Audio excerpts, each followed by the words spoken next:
Hello, everybody. Just turn the music down ever so slightly. Actually, I can just turn it down in my ears because that's what a proper streaming setup is for. So good evening, everyone. I hope everyone's doing well. I am going to be streaming for a little bit.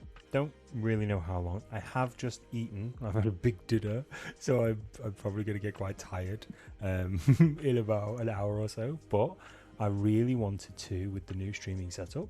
I keep saying new streaming setup. It's not really a new streaming setup. It's all the same hardware. I've just plugged it all in properly. So with all of the new streaming setup, I wanted to sit and create at least one or multiple D&D characters that I've had kind of rattling around in my head for a bit, and so I thought I'd do it online. Hello Echo Alpha, it's always a pleasure to see you, sir.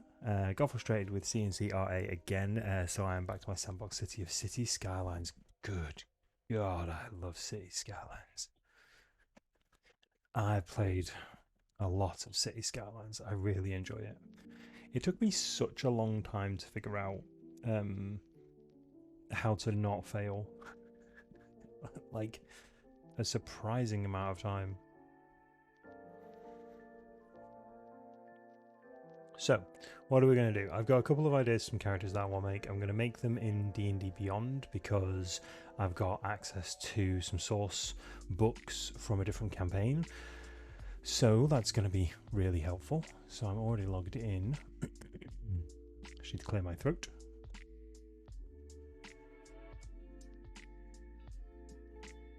I don't know if that's muted me. That should have muted me. Go on, Stream Deck. You should work. I'll just mute myself manually then. That's fine.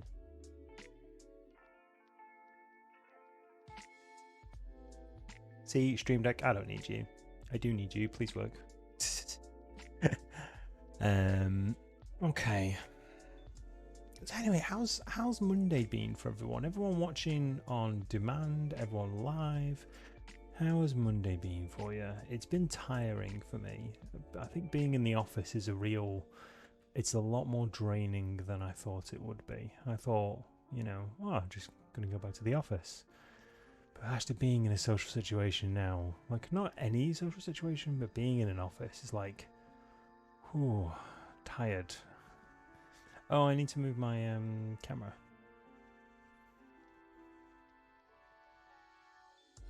PT RPG content. I made a scene specifically for this. There we go.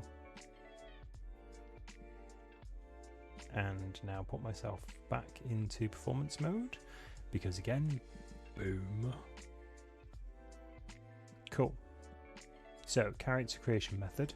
For anyone who's not used D&D Beyond before, it's basically a really good toolkit for building characters, encounters. They've got all of the official source books on here. It's not free, obviously. I mean, wizards like their money. So you've got to purchase the actual source material on here, or purchase them manually, as in the hardback books, which is unfortunate, but it is what it is.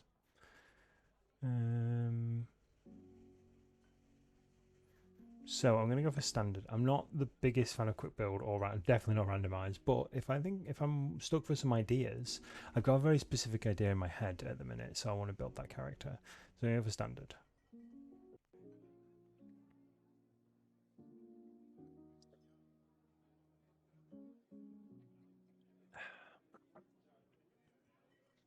Okay, right now, this person doesn't have a name because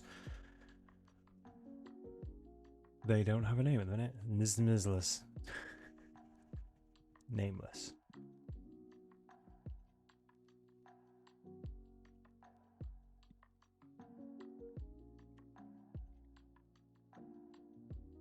I'm going to allow basically any of the content that's currently on here.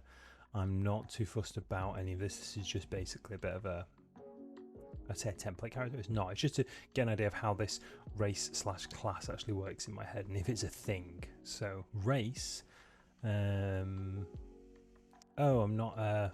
It's not on that thing, is it? I'm not in the right campaign. Oops. Characters.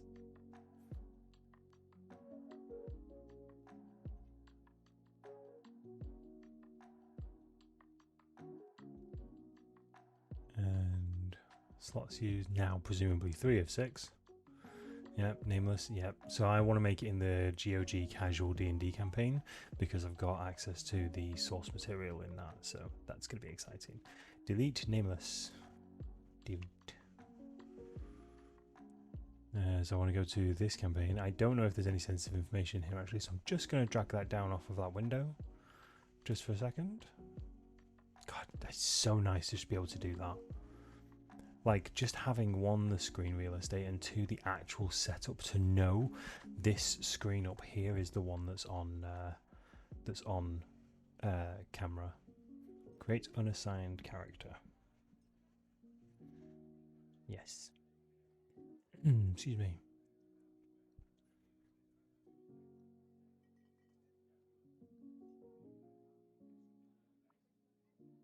Failing this, what may happen is I may, if for some reason this doesn't work, what I'll probably do is I'll use standard stock source. So I'll use the standard kind of stock races, stock classes, that sort of thing, just to build a new character. There we go. Full screen. Beautiful stuff. Absolutely beautiful stuff.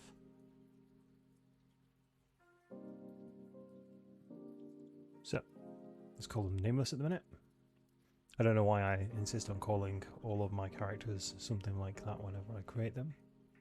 Fun fact, Silvo's original name, Silvo, my half-elven sorcerer who's currently playing in the Ghost of Saltmarsh campaign we're playing tomorrow on twitch.tv/GOG, his original name was as yet unnamed.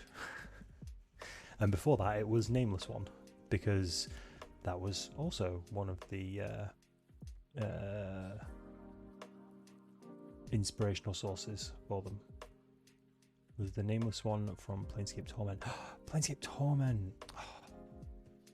Planescape Torment, Icewind Dale, Enhanced Edition. There we go. I've got all of them now. Well, I say all of them. I've got a fair more. Planescape Torment and Icewind Dale Enhanced Edition were on sale on Xbox the day before yesterday, and I completely missed them. I wonder if they're still on sale. I have to have a look. So, I'm thinking, what sources have we got? So these are the sources that I have access to on here. I'm actually wondering if I can just, I say minimize, I'm not minimizing it. If I duplicate this a second, just drag this down. I'm just going to have a look at the other campaign, because I'm in 2 campaigns at the moment on D&D Beyond. I'm in the GOG casual campaign, which I'm going to use for building Silvo as a sorcerer. Presumably he lives that long. But I'm also in a Curse of Strahd campaign, and the Curse of Strahd campaign is run by an IRL friend who has some of the source material. So I just want to see if I have anything.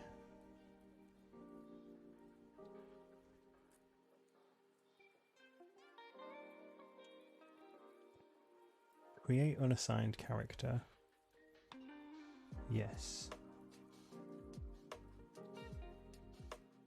So this, I'm just doing this on a different window right now, so you won't be able to see this right at the moment, just because I wouldn't feel comfortable showing other people's information like characters and stuff like that and source materials without their kind of consent, if that makes sense.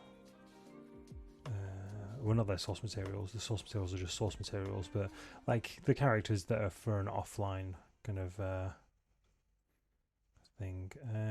So we've got our basic rules. Oh, I see. I don't think that's shared. Cool. Got it. Excellent. Back to this. So I have an idea in my mind for a character I want to create. I want to create a changeling, and I want this changeling to be a bard. I've never played a bard before, but I think it's something I could probably get my head around. And I'm thinking that this bard is it's the same bard that follows many different adventuring parties around. So for every adventuring party, there's a number of bards that, you know, sing about them in taverns and stuff like that. This bard specifically, you know, every great triumph or adventure or grand design. So basically, Gesma Redeemer. Was Gesma a changeling? I can't remember what Gesma was. Gesma was a character, for those of you who don't know, Gesma was a character from the Rise of Tiamat campaign I played with Arvanella on Twitch. But yeah, I definitely want to make a bard. A human bard, I believe. Cool. Well, I'm thinking changeling, but I'm thinking this bard every 50 years or so just changes their appearance and becomes a new bard. They have a love for following adventure, but up until very recently, whenever the story hook is, they've never been involved in the adventure. So now I need to stop that pretzel rocks thing. That's super annoying. How do stop? Do not notify in chat. Untick notify in chat.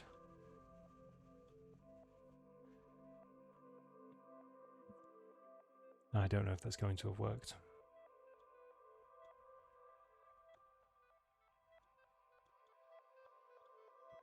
No idea. Absolutely no idea. Whoops. Let's assume that's worked, shall we? Let's refresh this actually, so the music will go off a second, but we're going to refresh this page and see if that has stopped notifying people in chat. No, I don't think it has. Oh well, I'll have to live with it for now. You gonna be... Yeah, cool.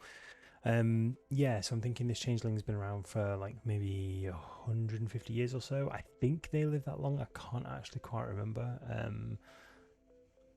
Let's have a quick Google. Changeling D&D 5e. Changeling. Have we got anything from... Oh, there's RPG Bot. That's always a good site to go on. Let's just go on the 5e wiki.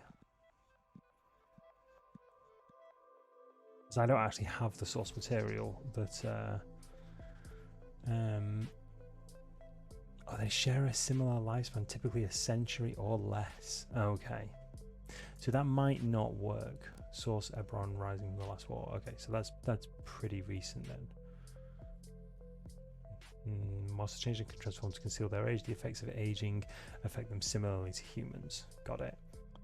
So maybe for each different adventuring party, like each big, almost like cataclysmic event, there's a different bard, but it's actually all the same bard. I still do like the idea of this. Changeling. Oh, changeling details page. Excellent. Oh, I didn't want to open it in a different page. I didn't really want to do that. Go back.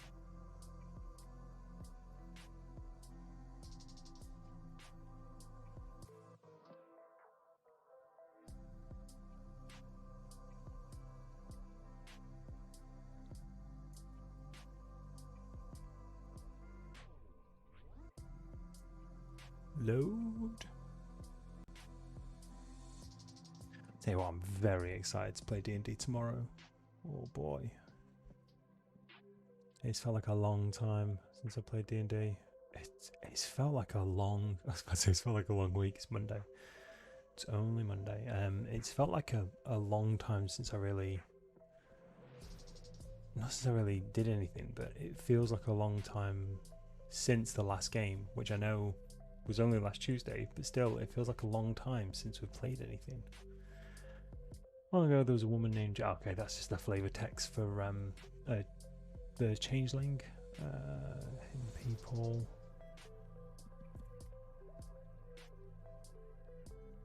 Changeling traits. So your charisma score increases by 2. In addition, one other ability of your choice increases by 1. Age. Changelings mature slightly faster than humans, but share a similar lifespan, typically a century or less. Humans live to a century? While a changeling can transform to conceal its age, the effects of aging affect them similarly to humans. Okay.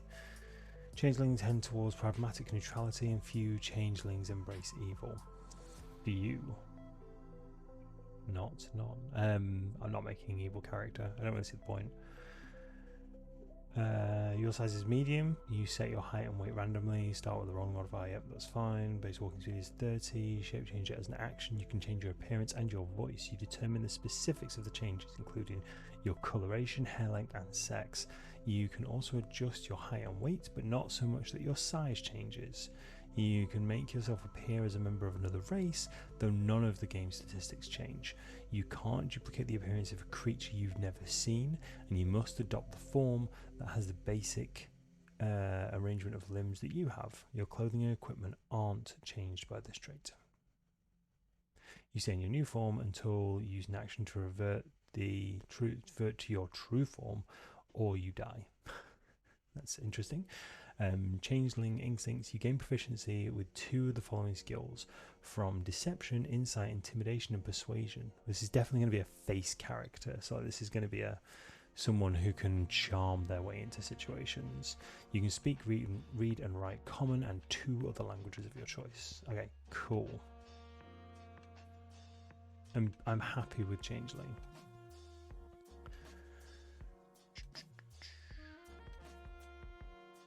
Choose Changeling. I thought that was a cat then. Weird.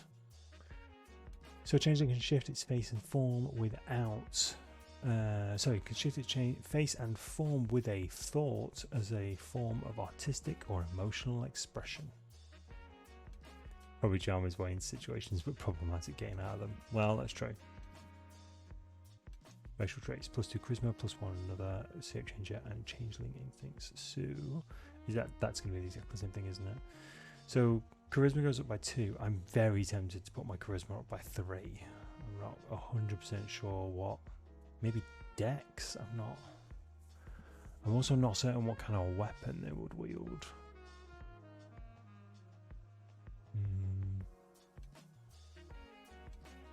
I'm thinking dex. Changeling Instincts.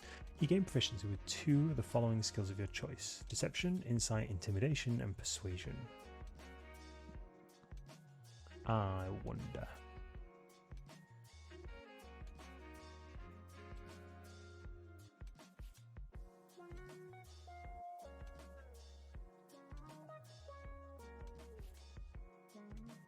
Definitely Persuasion. And maybe Deception.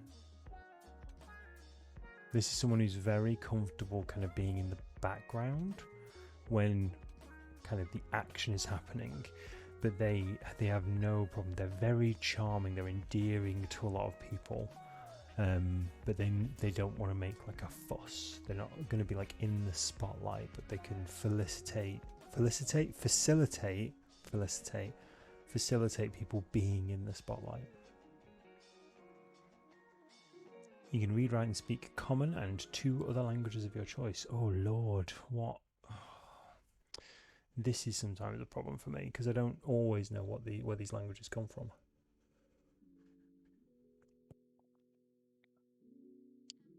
And for example, I know Deep Speech is from the Elder Realm, or the Far Realm I should say, so it's going to be unlikely that a Changeling Bard would know Deep Speech. Not impossible, but unlikely. But I kind of want to go, maybe, I'm thinking they've probably spent a lot of their time on the Sword Coast, so they'll know Common. They will probably know Dwarvish as well, because I'm thinking this is a bard who likes to have a drink, so they'll have made a lot of Dwarven drinking buddies. And I'm an Orc. Infernal. Halfling, maybe Goblin? I can't imagine they'd know too much Giant. Oh, even better. What if they were following and singing about the Storm King's Thunder heroes, and around the same time, and they wrote songs about them and stories about them, and that's how they, through their research, they understand Giant. Yeah, that's a nice little tie into a previous campaign. This is the extended universe. Okay, so we have Bard. There it is. Is there a bard details page? No, there is not. An inspiring musician whose power echoes the music of creation. Saves their dex and charisma. Okay, cool. So dex is probably a good choice. Spellcasting. You have learned to untangle and reshape the fabric of reality in harmony with your wishes and music. Excuse me. Your spells are part of your vast repertoire, magic that you can tune to different situations. See spell rules for general rules of spellcasting and spell listings for the Bard spell list. I will look at spell listings, thank you. Open that in a new tab. Cantrip, spell slots, first level, yeah, know all of this. Well, yeah, ritual casting, that's cool. You can cast any bard spell you know as a ritual if the spell has a ritual tag. Do rituals, I can't remember if rituals use spell slots.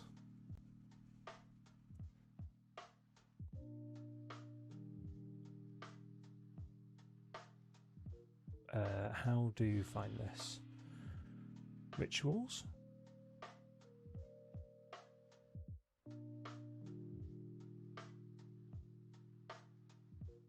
Is this going to give me a definition of rituals? Certain spells have a spell ritual. Such a spell can be cast following a normal rule spellcasting, or the spell can be cast as a ritual. The ritual version takes 10. Well, click on this then.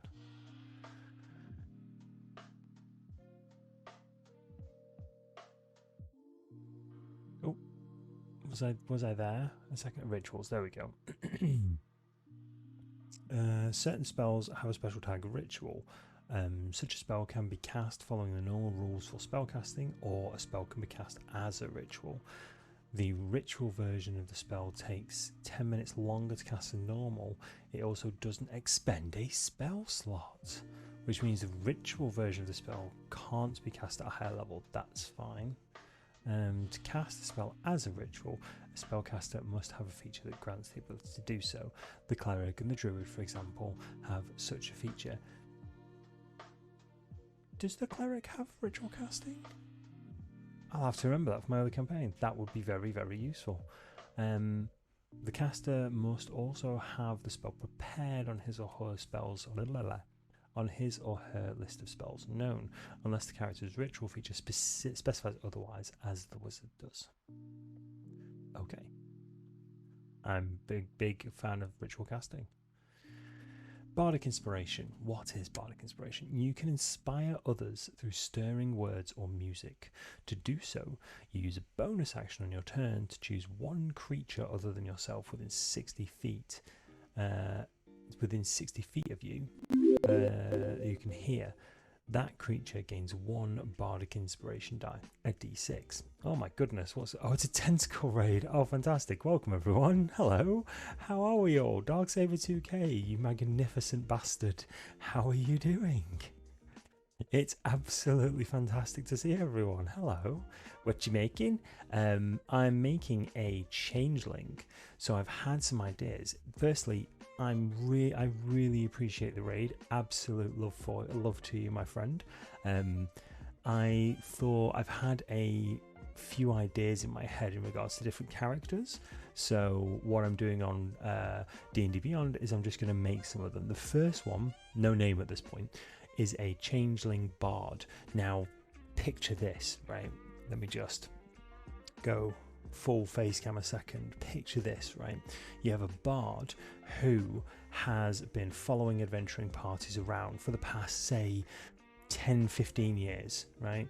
They came of age, they've been following adventuring parties around, and they've been writing about them and telling stories of them. But because that would be quite suspicious for one bard, because changelings have a similar lifespan to humans, what they've done is they've changed their appearance every different adventuring party. So no one questions the bard singing about the adventurers, right? What if it's the same bard, right? He goes around all of these like cataclysmic events over the last, let's say, 20 years, and he's just collected all of these like stories and knowledge to like make this awesome tome of stories and adventures. Oh, I'm so excited for it. Right, we'll get back to TTRPG content. There we go. Oh, I love that my stream setup just works. I'm hoping it just works. I have to keep checking it every now and then. It does. Fantastic. Streamlabs, you haven't made my laptop explode yet. There's still time. So, because I've never played a bard, I wanted to read the actual write-ups for things. First of all, I'm a big fan of ritual casting. Really, really like that. Did not know ritual casting. Did not use a spell slot because I'm fairly new to spell casting. So Bardic Inspiration. You can inspire others through stirring words or music. I may even. I'm not going to promise to sing on camera if I ever play this character. To do so, you use a bonus action on your turn to choose one creature other than yourself within 60 feet of you who can hear you. That creature gains 1 Bardic Inspiration die, a d6. Okay. Once within the next 10 minutes, the creature can roll the die and add the number rolled to one ability check, attack roll, or saving throw it makes. How many times can I do this? Oh, I'll get to that bit. Oh, this is just for fun, Darksaber. This is absolutely just for fun. I think the problem is because we've made some characters in the past, I've had lots of character ideas just kind of rolling around my head. And occasionally, like, I'll watch a movie I'll watch a movie that inspires me, or I'll listen to a song that inspires me, or I'll just see another character in something else that I'm just like, that's like that character I was thinking of. These little grains of sand slowly get bigger and bigger as they're rolling around my brain. And I'm just like, well, this is just, I may as well, I've got time. I may as well just press go live and just build a character, right?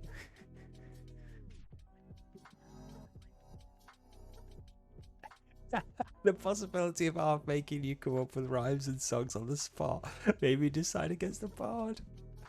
I've still got a folder of sea shanties that we need to break out at some point. I will share that with you. Remind me and I will share that with you, because I'm sure Morthwill and Silvo know some good old sea shanties. So once within the next 10 minutes, the creature can roll a die on and add that number rolled to an ability check, attack roll, or saving throw that it makes. The creature can wait until after it rolls the d20 before deciding to use the Bardic Inspiration die, but must decide before the DM says whether it's a success or a fail. That makes sense. Once the Bardic Inspiration die is rolled, it is lost. A creature can have only 1 Bardic Inspiration die at a time. That's unfortunate.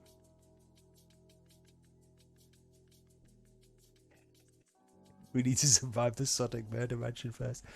I was going to give you a quick preview of my Instagram reel that's going out tomorrow, but basically it's me dressed as Silvo. It's easier if I show you. Give me a second. I make myself laugh so much with this. Let me just get Basecam up a second. Let's get rid of that. Go here. Turn this down a little bit. I had to dance as Silvo, so you'll need to appreciate this. I demand I demand that you appreciate it. I don't really. You don't appreciate it. It's fine. Where am I?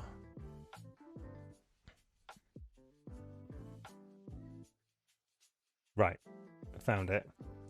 Let me see. Let me just mute this, and I will try and, because I haven't published this yet, this is just on my phone. Let me just get this up. Yep, that works okay. There you go, Silvo in dancing pose. And let me just, I have no idea how this is going to sound, but bear with me.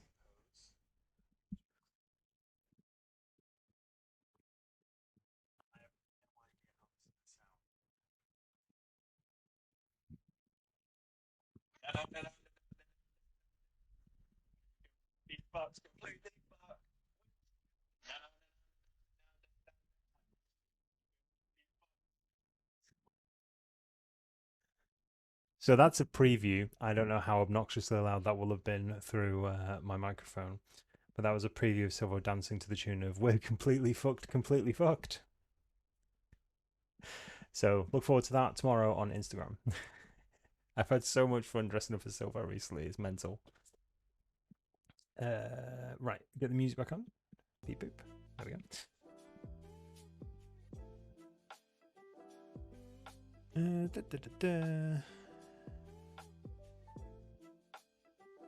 Ooh, I didn't know Marie played a bard. That's fantastic. I prefer the orderlistics concept where the bard has a subclass where the attacks are based on puns. That's my kind of Bardic Inspiration. Yep, completely fucked. We'll be fine. We'll be fine. So, they can have one Bardic Inspiration die at a time. You can use this feature a number of times equal to your Charisma modifier. I'm now tempted to not up my Dex by 1 and up my Charisma by 3 instead of 2.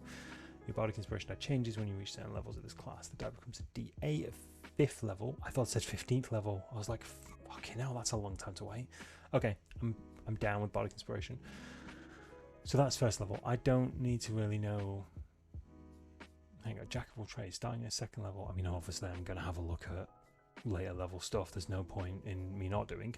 Jack of all trades, starting at second level, you can add half your proficiency bonus, rounded down, okay, to any ability check you make that doesn't already include your proficiency bonus. Fucking hell. Song of Rest, beginning at second level, you can use soothing music or oration to help revitalize or oration, not orination, oration. For example, good thing you have 2 inspirations. Please God save those for tomorrow, and also next week. Thank you. You can use oration to help revitalize your wounded allies during a short rest. If you or any friendly creature who can hear your performance regains hit points at the end of the short rest by spending one of their hit die, each of those creatures gains an extra 1d6. That's pretty cool. Next week. Yeah, next week is session 0 of our new campaign. Where the distant relative, the half-elven distant relative of Silvo, the dwarven distant relative of Mothril, etc., etc., all seek revenge for their family members' deaths. Bard College. At 3rd level, you delve into the advanced techniques of a Bard College of your choice. The College of Law details. Okay, so I know of Bard colleges. I'm just not sure what they are. What I might do is I might level this character up to level 3 and see what different Bard colleges are. At 3rd level, choose 2 of your skill proficiencies. Your proficiency bonus is doubled for any ability check you make that uses either the chosen proficiency. Okay, cool. And then nothing until level 10. Oh no, that's not true. Oh, expertise at level 10 and then level 4. Okay, I'm not going to go any higher than that right now. So add class.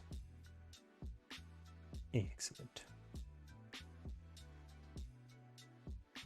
So proficiencies. Oh, I get 3 musical instruments. That's so exciting. Okay, so I'm going to go for skills first because I know those. Skills. Now, I decided that this person was going to be like not like a smarmy kind of snake their way into situations or like curry favor with court members and stuff like that. This is more just like this person is just naturally very friendly and like they can just be nice to people and talk their way into and hopefully out of situations. Takes operation down from the inside. That's the hope. I just wanna get him in a quiet corner, to be honest with you. They should be like, oh look, my knife.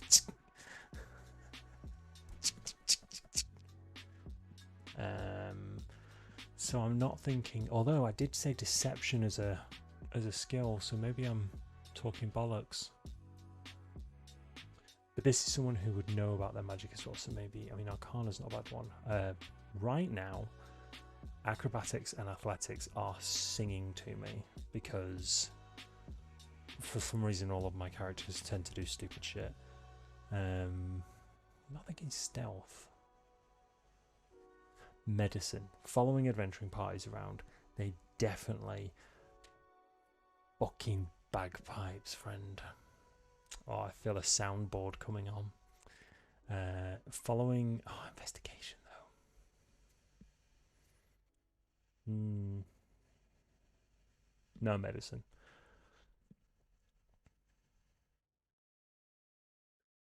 Yeah, I think that. Acrobatics, athletics, and medicine.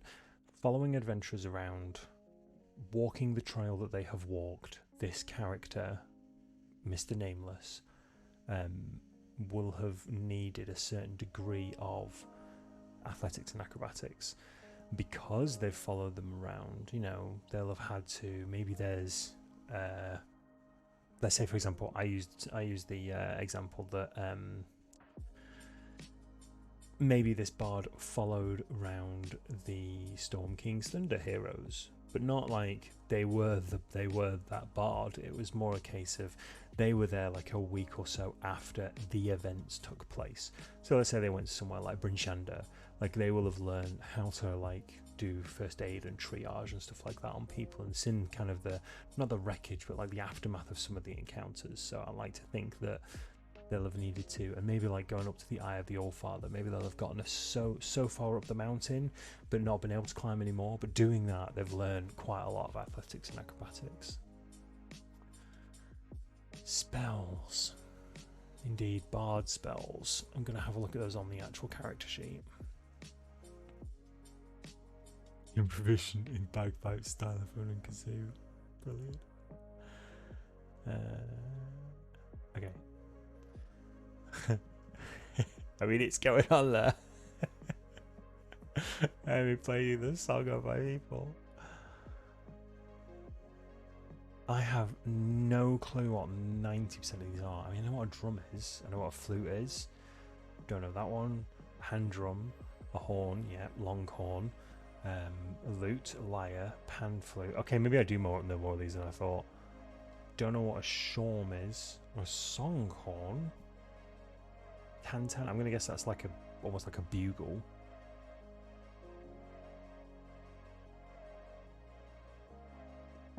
I'm proficient in bagpipe, stylophone, and kazoo, and also the slide whistle.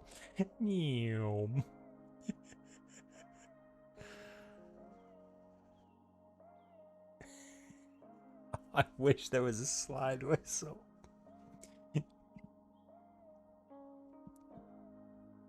Like a trombone, I'd just be like, just constantly as we were walking around. Oh no, the wizard's down. Fucking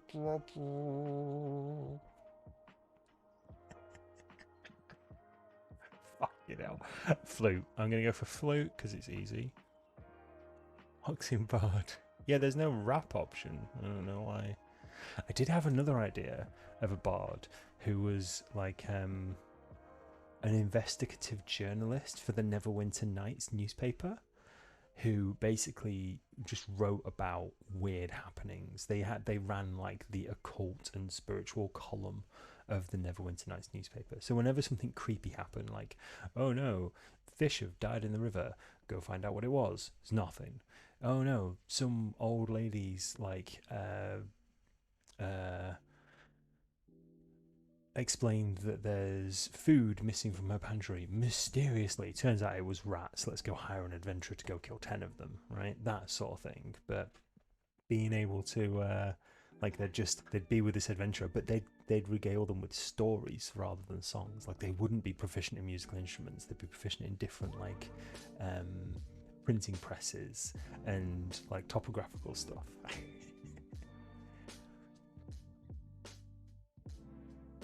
You're not sure that trombone would inspire stealth to be effective? It depends how you use it.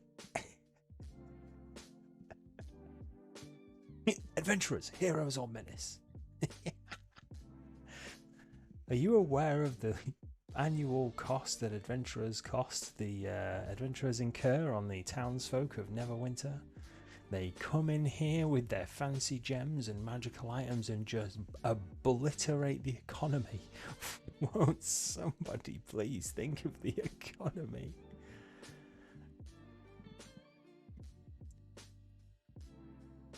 I think a horn. I like the idea of a horn, almost like a horn of Gondor. Rapping bard, haiku bard, a kenku haiku bard.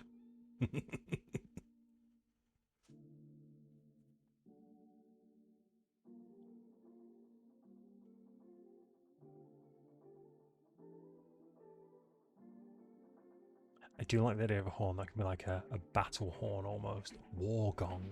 That sounds very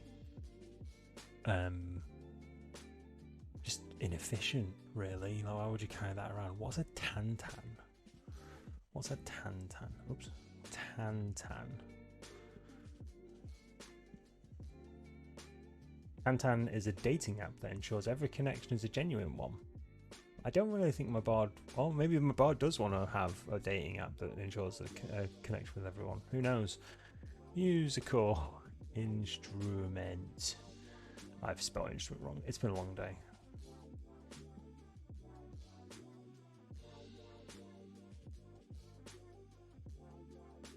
Oh, I see. Yeah, that seems a bit bulky, to be honest with you. What else have we got? Character builder, thank you. Doesn't Tantan hang around with Captain Haddock? That's true, he does. Tantan and Blowy. Bagpipe, purple drum, a dulcimer. A dulcimer. Oops. Click. A dulcimer.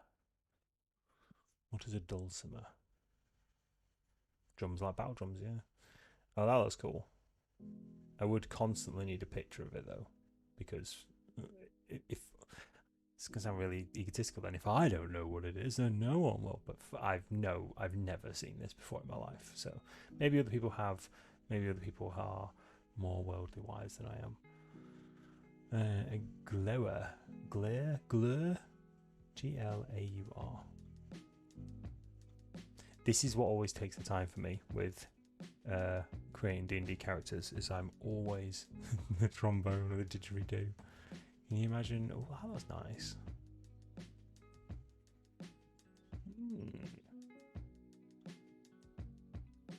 Yeah, I always get bogged down in like the tiny details. I've not even rolled fucking stats yet. The loot, the low long hand drum. What is a swarm? SHAWM.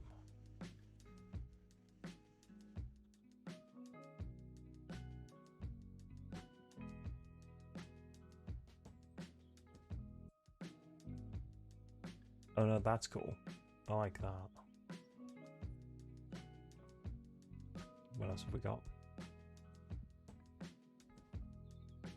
Triangle, nice. Yeah, basically, so I want the triangle, the hand drum, and the battle drum, and then I could just basically attach all three of myself to at once, and then just be a one-man band. This is my aesthetic that I'm going to go for. One-man band. Yep. There we go. That is. That's potentially the character inspiration for my new bard.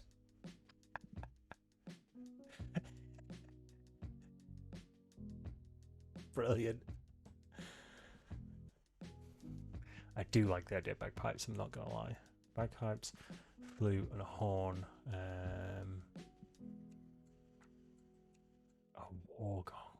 I love the idea of a war gong, but it's gonna be friggin' massive. Thilar. Oh wait, what was I up to? Oh yeah, Shwarm, Songhorn. I kind of understand what that is. A Thilar.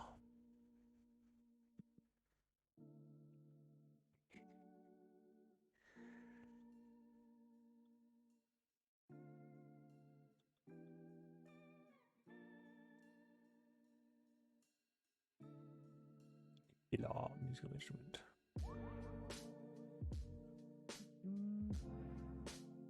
It looks, I'll be honest, I thought that was a harmonica at first. That would have been fantastic. A token. Not to be confused with Ocean Token, which is an amazing whiskey. Token. No, not token. I'm just going to assume that doesn't exist.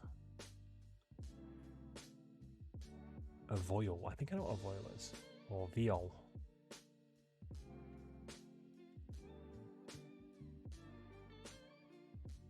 think I know what this is. No, I had no idea what it was. A vial. I quite like the idea of that. Walking a yachting. What's a yachting?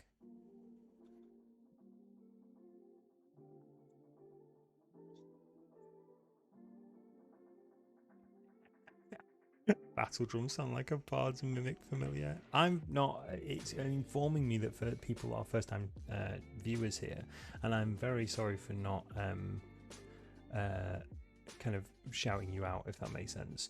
But I'd like to just thank Arundel LX4 and also main surname 9370 and also Arundel LX4 has followed. Thank you very much. I really appreciate that.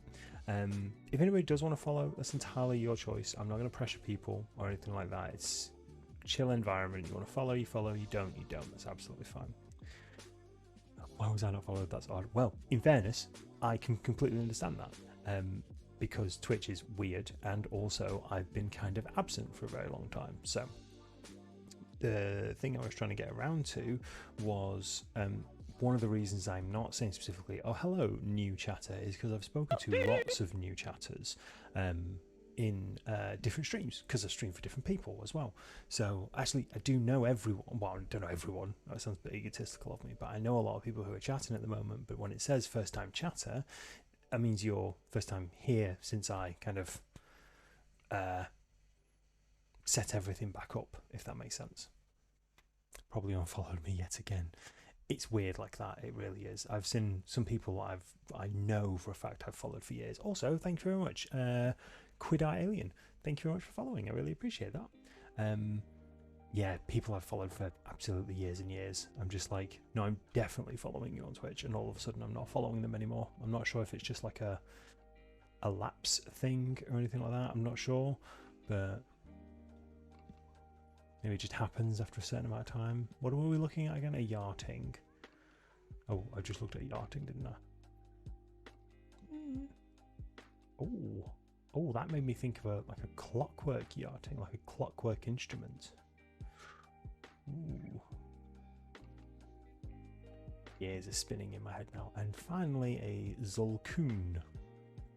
I know I'm doing this. I feel like I've chosen my instruments. Zolkun.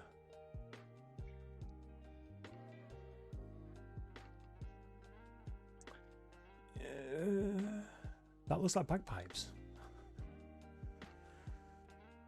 That legit looks like bagpipes. I'm gonna have to click into this.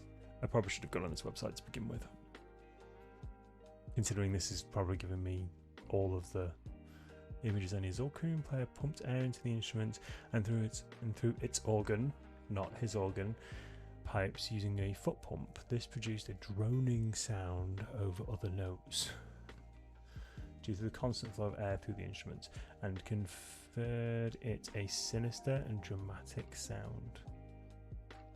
So it's bagpipes. It's a portable pump organ. I love it. Bagpipes, the Zolkun, and something else.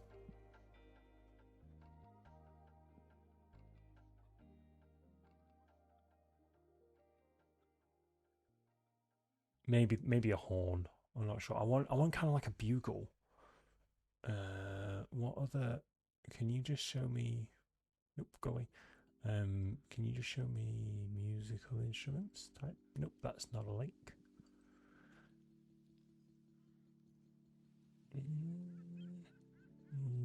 No, you're not going to show me musical instruments, are you? So what about D&D musical instruments? Thanks, ad blocker. I mean, that might work. Who knows? I'm just clicking on random things now.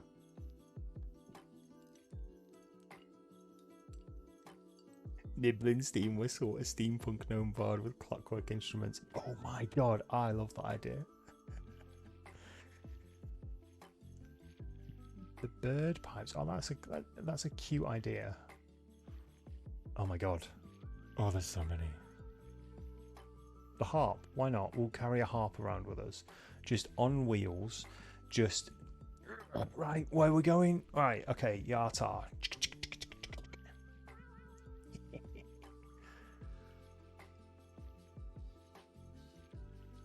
An ocarina. I mean, that's...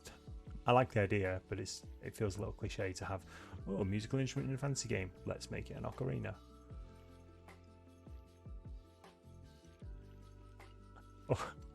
Oh no, unless I was like, my character was like, I'm the second best ocarina player in the land. Who's the first? We don't talk about the first best ocarina player in the land.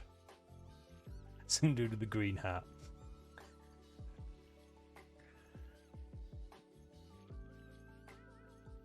Said you're doing a shapeshifter bard, so just tossing out identity ideas with disguises when they hit me. Yeah, Tingle, that's exactly what I was going for.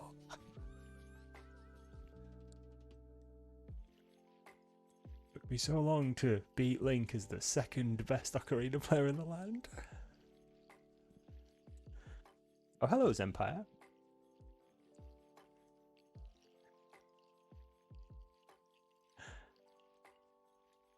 What else have we got? Yeah, I think these look, fucking Wargong. Jesus, I mean, I have to click on it. I have to see how big it is. You'd literally have to wheel it around with you. Oh, or it's a shield. It says right there, Wargongs were traditionally made from the battered shields of enemies or large beaten brass circles. What if it's a shield, a decorative shield that my bard carries around? Maybe not this bard, but a bard carries around, and just they've got a short sword, and just to inspire, they just clang away on the shield. Bong, bong, bong. We'll make use of that athletic skill proficiency. Hey, damn right, well. What about a singing bard? As part of his disguise, his voice could change with each new persona. I don't have the range to have a new voice for each persona. I love that you think I do, generously, but I don't. Oh, fuck. A shield's a really good idea. Oh, bollocks.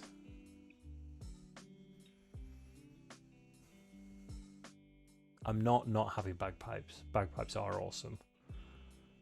I'm gonna have a Wargong. No, not yachting. I can't believe I'm gonna have a Wargong. Jesus Christ. And a horn. We'll just go general horn. No, we'll go flute. That can be as like in the middle of like the tavern and stuff like that, or like around the campfire. You can just play flute songs. If you go College of Valor, you can use a shield. Yeah, I don't know about any of the colleges, so I'm gonna have to have a look. Okay, I think we're okay with musical instruments and proficiencies in skills now. So, Bardic Inspiration, I don't need to choose anything for that. That's fine. Hit points, yeah, I'm just gonna let it figure that out for me.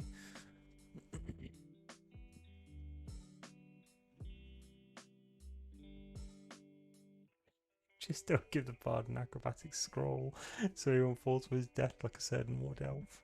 Brilliant. I'm going to go with Standard Array because this is basically a dump set of stats. So I'm going to go Charisma, I'm going to go Dexterity, because I'm assuming all of our weapons will be Dex based. After that I'm going to go Constitution because hit points, I like being alive. Then I'm probably going to go Wisdom, not Intelligence. I'm going to go in... Oh, what's going to be my dump start? Probably... No, I'm going to make Intelligence, but no, I'm going to make Strength my dump start. This is a very nippy character rather than being someone who, you know... I think because I played as a character whose strength was their main core kind of skill for so long... Urash, just in case anyone's wondering, I always see strength as a very kind of, I have to have a lot of points in strength because otherwise I can't walk and talk. It's not necessarily the case, you know. So an ability score increase. What am I going to increase? Your charisma is done by 2. In addition, one of them will be increased by 1. No, I quite like the idea of my dex being upped. So my final set will be Charisma 17, Dexterity 15, Constitution 13, not bad, Wisdom 12, Intelligence 10, Strength 8. Okay, I'm fine with that. That gives me a good spread then, doesn't it? Oh, top tip.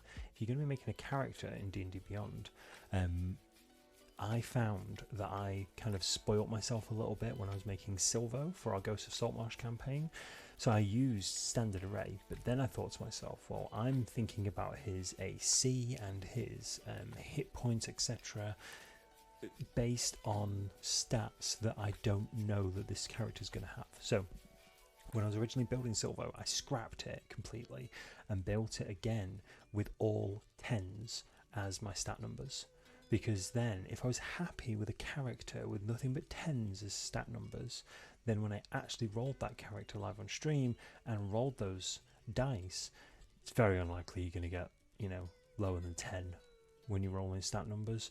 I mean, it has happened, but it's very unlikely you get less than 10 rolling stat numbers. So if you're happy with a character with completely like commoner stats, because I think 10 is like the commoner stat trait for people on D&D. So like the average commoner has a constitution of 10 and a strength of 10, that sort of thing. I think anyway. Someone can probably correct me on that one if I'm wrong. Might even be 8, who knows. But yeah, have a blank slate. If you're completely happy with a character build with a blank slate, it's only going to get better from there.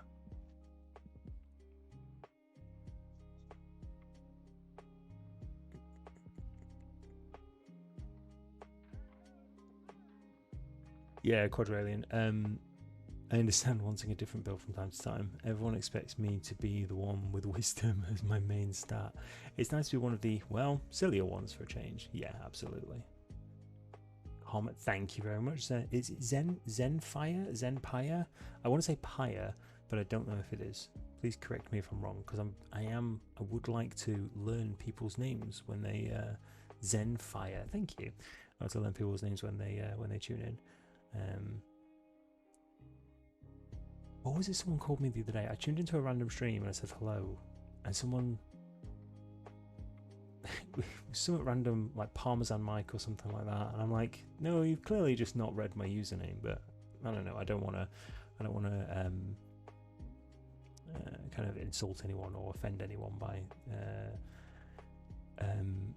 pronouncing their name wrong.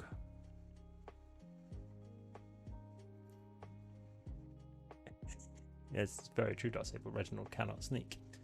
He cannot sneak to save his life. Literally, he cannot sneak to save his life, which is fine. We love Reginald exactly the way he is. He's an absolute powerhouse. Jesus Christ, those bats didn't stand a chance. If anyone's wondering what on earth I'm talking about, which I'm gonna guess if you're watching me and also you've been watching Darksaber, you probably watch the Talisman streams. Definitely watch Perforated Mike. It might even have been Perforated. Do you know? I genuinely can't remember. It annoyed me so much. I've just completely blanked it. Most people just use Zen is the safest option. That's fine. I completely understand that. Yeah, it annoyed me that much. It just completely blanked it. And I didn't realise it got to me. Like, it didn't get to me tons, but it got to me enough where I thought to myself, right, I am not doing that. Because I think I used to do that. So if anyone's here and I pronounce your name wrong, just correct me. I'm never going to be shitty about it. Just tell me how to pronounce your name, because everyone's got weird and wonderful usernames on the internet, and I definitely, like, you've probably picked that username for a very specific reason. That probably means something to you. I don't want to like piss all over it by just, like, mispronouncing it or saying it wrong.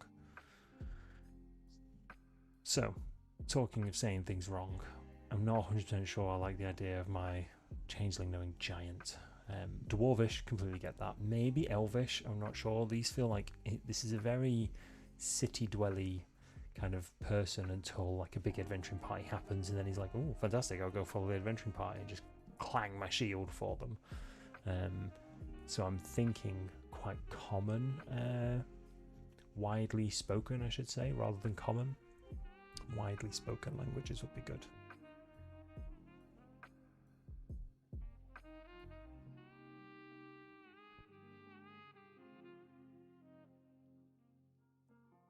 Background. Oh, I don't really know what any of these are. Oh, what about an entertainer? They could be an entertainer from Baldur's Gate. I've wanted a character to be from Baldur's Gate for the longest time. Candlekeep specifically. I got the sourcebook Candlekeep Mysteries for Christmas last year. Which setting? Sorry, Chenrazy, what do you mean which setting?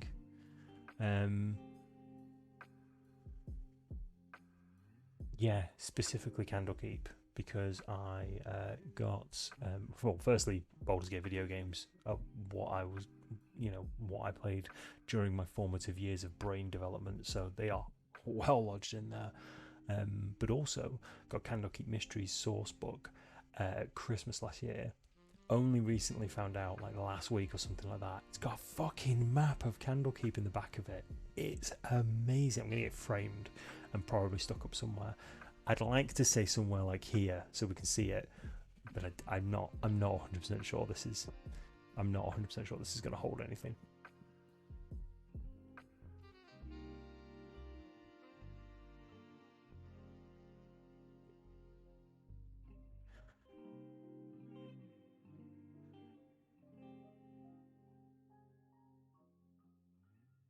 Because it has 40 variations.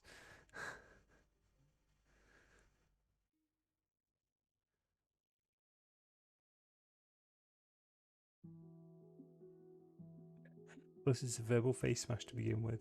9 years old, Maine accent, bad stutter, heavy lisp, half my teeth trying to say Arundel, a town in Maine I was living in for a while, and I like the name. Trent says it closest to the original, which is likely impossible with all your teeth and no lisp. Holy crap. I mean, that's fair enough. That's a hell of a backstory for a username. I love hearing about backstories for usernames. It's brilliant. I think because all of mine have meant something. Do you know what I mean? Okay, entertainer. So you thrive in front of an audience. Standard. You know how to entertain. You know how to entrance them, entertain them, and even inspire them. I don't know. I'll leave that out to people in chat. Your poetics can stir the hearts of those who hear you, awakening grief or joy, laughter or anger. Your music raises their spirits or captures their sorrow. Your dance steps captivate, your humour cuts to the quick. Whatever technique you use, your art is your life. Yours is your first D&D character, been around nearly 4 years now. Wow, nice. That's awesome. Skill proficiency, performance, choose another skill. I like investigation. I was umming and ahhing about investigation. Yeah, entertainer, absolutely. Oh, thank you, Chinrazy. Entertainer Baldur's Gate. What is that? There's excellent. There's different flavor text. From the Oasis Theatre's spectacular singers and acrobats to the pantomimes and shadow puppeteers of the wide, Baldur's Gate hosts a colourful array of performers. Good acts can always find ready audiences, and a constant flow of travellers means that both new spectators and new spectacles are always passing through. Oh, nom, flavour text. Delicious. Should they have come from Baldur's Gate? I think maybe they came from Baldur's Gate. I've leaned away with all of my characters, like even the fluff characters. I've leaned away from like the Baldur's Gate aspect because of the video games. But now I think like I see kind of its place in the Sword Coast and the world of Faerun. So I'm like, no, it's a real place. It's like not admitting you're from London. Do you know what I mean? Or like from Birmingham or something. Because you don't want to. I don't know. I'm weird, so who knows? So performance. Let's go for investigation because that's always coming up. Oh, Jedra Z, thank you. Oh, they gave my heart a little swell. Then thank you, I appreciate that. Baldur's Gate is too touristy. I get another. Oh fuck me! I get another musical instrument. Jesus Christ. What was the air horn?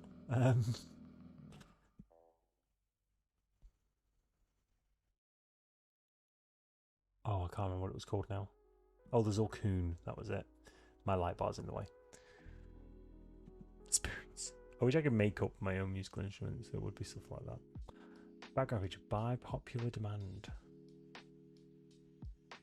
For backstage pass to Baldur's Gate. You can always find a place to perform, usually in an inn or tavern, possibly with a circus, at a theatre, or even a noble's court. At such a place, you receive free lodging and food of the most modest and comfortable standard, depending on the quality of the establishment. As long as you perform each night, your performance makes you something of a local figure. I'm leaning away from this now because it doesn't really seem like, because my character's a changeling. So I know, well, maybe each persona has this kind of by popular demand, because their ability to kind of enrapture people isn't going to go away. That's their life. So maybe this happens to all of them. They just become they just like explode on the scene. They're just like, a new bard has entered the arena, then all of a sudden everyone's like, God damn, that guy's good. Like he's like been doing this for a while. Okay, I'm leaning more into this now. I quite like this. As long as you perform each night. In addition, your performance makes you something of a local figure. When strangers recognize you in town where you have performed, they typically take a liking to you. I do like the idea of that. I like the idea of that a lot. Baldur's Gate feature backstage pass. You've learned that most of the real businesses of entertainment and any other ventures happens behind the scenes. Sounds a bit shifty. It's easy for you to case what sort of audience attend what venue, like how toughs gather at the Blushing Mermaid, or how brash patriers congregate at the Helm and Cloak. The Helm and Cloak. After a successful performance, you may meet an enthusiastic member of the crowd, someone of an occupation or social class that frequents the establishment. This contact is delighted to talk with you and to listen. Cool. I like the idea of that. Yeah. Generously, imagine if you return to a place and get told you're not as good as your previous, much beloved persona. I think that would definitely happen. It does sound like something Sigmar would do. Backstage passes. It's like, well, I know the owner, so. I never normally go for personality traits. I always think they're a bit. To be honest, I never think they're good enough for my characters, and that sounds super like egotistical there, but it's almost like these are a bit cliche, and I get that some elements of D&D are very cliche. I fully lean into that as much as I can, but I don't know what this character's. I've not played this. I've not been this character, so I don't know what their personality traits are. Does that make sense? Like, I had a very blank canvas with people like Silvo and Arash, so being able to the ones I got from multiple I liked a lot. It helped me round out some of the edges. Ooh, I'm still going to pick some, don't get me wrong, but what I'm saying is, like, if at some point this becomes an actual person, then I'll be terrified because they're a fictitious character. But if this becomes an actual character and you're like, I thought you chose I get bitter if I'm not the centre of attention, but actually you chose this all fluid, all subject to change, which is good because I'm a changeling.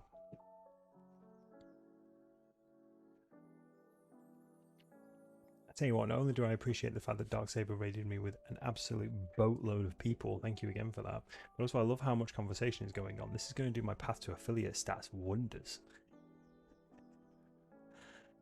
I am trying to get to path to affiliate. Maybe I'll get to partner one day. I don't know. That seems like a lot. But path to affiliate feels like affiliateship. No, the affiliate scheme came in after I quit, if that makes sense. So I'd already gotten a following, and then that I already met a lot of the criteria. Apart from the have so many chatters, have so many people in chat chatting at the same time. So if you are encouraged to speak in chat, that is encouraged, but obviously not forced. So at the moment anyway, that definitely helps at this current juncture. So personality traits, I get to choose 2 personality traits. I know a story relevant to almost every situation. I mean, that, I'll be honest, that does sound like me. Whenever I come to a new place, I collect local rumours and spread gossip. I'm a hopeless romantic, always searching for that special someone. Nobody stays angry at me or around me for very long, so I can diffuse any amount of tension. I love a good insult, even one directed at me. I get bitter if I'm not the centre of attention. I'll settle for nothing less than perfection, and I change my mood or my mind as quickly as I change key in a song. Okay, that's fair enough. Hey, questionable results, how are you? Lurks for great justice, well, thank you. Lurking is absolutely fine as well. I'm going to do a bit of a heel turn there. I'm going to say that actually, if you don't want to chat in chat, don't chat in chat. Just do you. Don't worry about it. I'm going to say I know a story relevant to every situation, and nobody stays angry at me for long. I like that one too.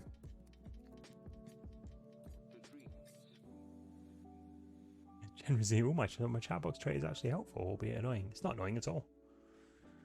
I've had times, it's weird actually, when, this is also another reason why it takes me ages to make a character, because I'm always talking. It's weird actually, when I used to stream, I had a following, like a big follow, well, what I consider to be a big following. So I would say between 20 to 70 people used to watch me pretty consistently. The chat, however, was dead. Like 2 people would talk, that's it. And I've never had a problem with that in the slightest. So yeah, lurking is never an issue. It's one of the reasons why, unless you're actually talking in chat, I'll never shout you out. Like, I'm not, some people do like, oh, let's go down the list of people who are currently in chat, and this username, this username, this username, this username, this username, this username, and I'm like, that's fine if you're happy with that and they're happy with that, that's absolutely fine. But sometimes, like, people just want to lurk, right? So let people lurk.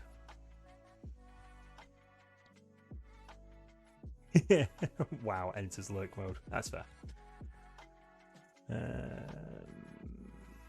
Ideals. Beauty. When I perform, I make the world better than it was. Good. And somewhat egotistical.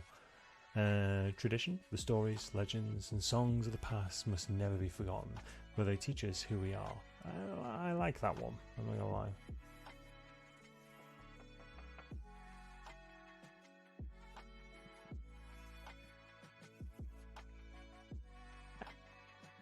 Oh, Quadrillion, I'm definitely going to check out your streams. I mean, I suspect most of my streams chat don't know what to say with the filth that occurs on my only regular stream day. Fair. You've piqued me. I'm piqued. Generously decides lurking is too hard and leaves lurk mode. I'll be quiet when I die. Yeah, that's understandable. Creativity. The world is in need of new ideas and bold action. Greed. I'm only in it for the money and the fame. People. I like seeing the smiles on people's faces when I perform. That's all that matters. And honesty. Art should reflect the soul. Excuse me, sorry, art should reflect the soul. It should come from within and reveal who we really are. I thought I said Arv then, not any. I've worked too closely with Arv. I like the people aspect. Because again, I'm bleeding into this character quite a lot. I'm not gonna lie. That is one of the reasons I do what I do. Seeing smiles on people's faces when I perform. When I mentor people at work, seeing that light bulb moment when people like pick up a new skill or a bit of technology, that is, that's the best endorphin rush. For my courses, hello, Mr. Mika, how are you? I'm doing well, thank you very much. Yeah, when I do my courses for LinkedIn, like people, obviously I don't see people watching it, but I get feedback from them. Or sometimes they'll message me on LinkedIn, and just even one person sort of saying, this is a great course, really enjoyed it. That's absolute gold dust to me. I really, really like that. Yeah, if you relate to a character, you'll be invested and play it well. I hope so. The traditional one doesn't seem like quite like this character as they want. Try again. On the other hand, oh wait, Quadrillion says something else.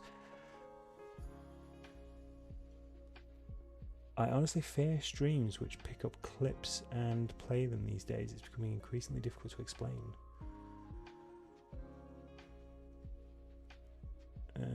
On the other hand, the tradition one doesn't seem quite this character as they want to find no links to the previous persona. That's an excellent point. Yeah, that's an excellent point. Yeah, this is like a... They want to keep this kind of to themselves, if that makes sense. Oh, excellent, Mr. Micker. You've come up with a character yourself. Come on, tell us. Tell us all about it. If you want to, obviously. So this, I'm making a Changeling Bard at the moment. It's fantastic, isn't it? I love D&D. So one thing you might be interested in is we are playing, there's a group of us playing D&D tomorrow on the GOG.com Twitch channel. So if you go to twitch.tv/GOGCOM, this is the GOG.com's Twitch channel. Tomorrow, 9 PM BST, myself, Darksaber2K, who's in chat, a couple of others, Inanda and Pyron Jade, and the Master of Ceremonies, Arvin Eleron, who is a speculative fiction author, award-winning speculative fiction author, and a lifelong DM. He's been DMing for about 20 years or so. We're playing Ghosts of Saltmarsh. We're very low level, we're level 1, and we're in a bit of a tough bind at the moment because we've just been recruited by one of the bad guys who we were sent to investigate. So, Echo Alpha is absolutely on the case with this. Thank you very much, Echo Alpha. I appreciate that. So, if you're interested, if that's something that floats your boat, check it out. If not, no pressure. I'm interested about your character, though, so tell me about your character. I think I was saying something else then as well. I can't remember. It'll come to me. It's a 2E campaign. I'm running a thief bounty hunter. Oh my days. That sounds amazing.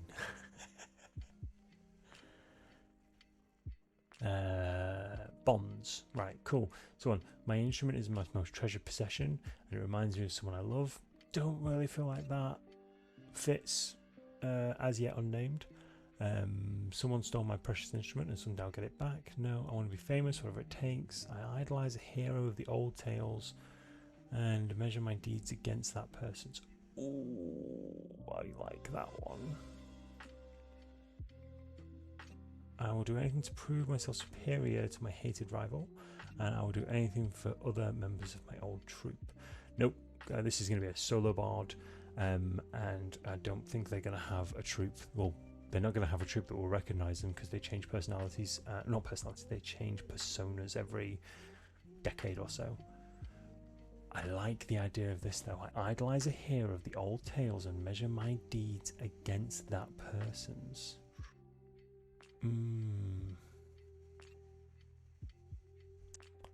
I like that one. So I'm thinking this character.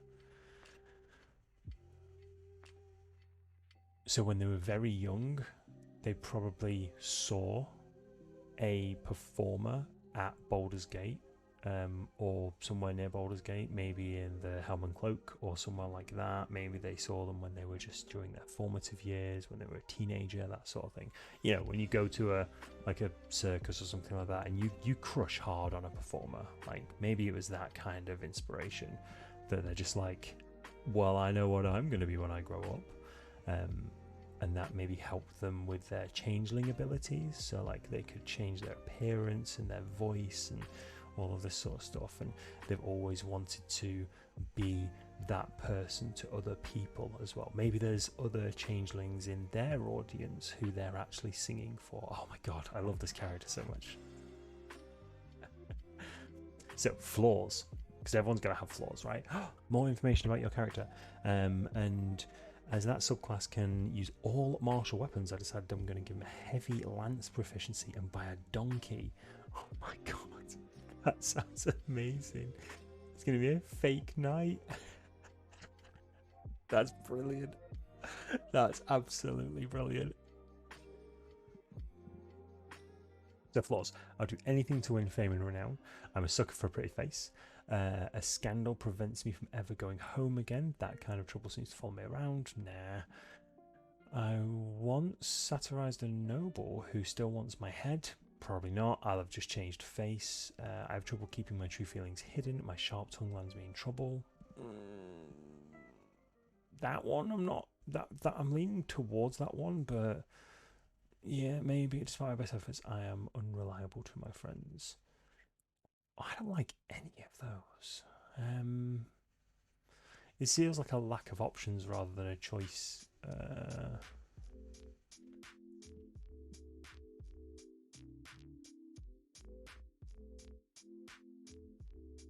Generally, are you expecting this character? Are you building this character because you expect Silver to die? No.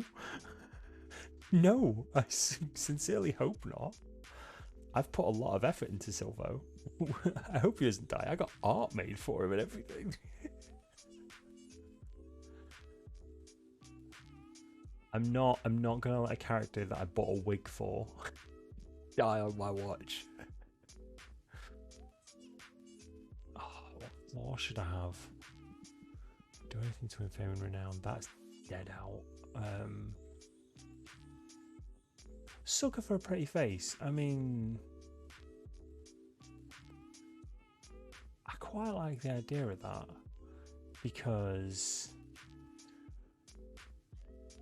like, nothing says kind of gender fluidity like being a changeling, right? So they'd just be like, oh, hello, young noblewoman. Oh, hello, young nobleman. That sort of thing. You know? That might be their flaw. I like that.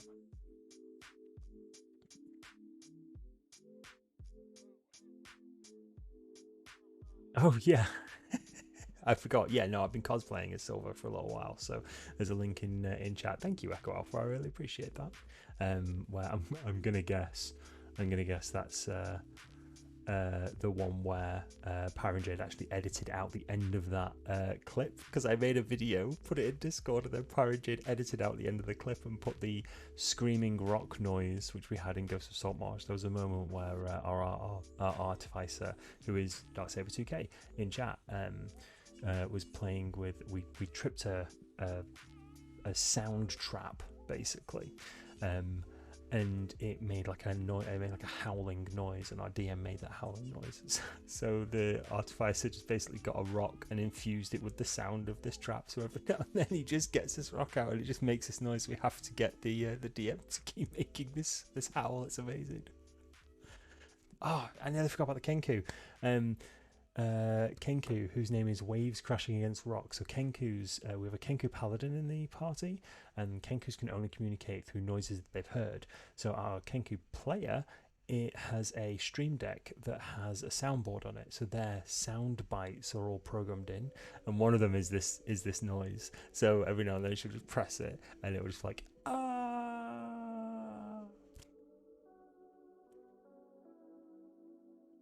Made up and my cousin Silvo, die, you murderous scum. Pulls out bagpipes. Now you've done it.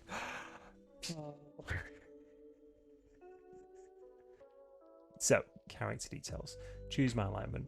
There's definitely going to be a good character. I'm not sure about chaotic good, although they will have a bit of a chaotic nature. I never like chaotic neutral. I never like extreme neutral. I think Silvo's lawful neutral because he's a bit of a will do anything for himself first because he's been living on the streets for about a year or so. I like that I have a good one. Maybe lawful good. What does it say about lawful good? Lawful good creatures can be counted on to do the right thing as accepted by society. Gold dragons, paladins, and most dwarves are lawful good. What's neutral good?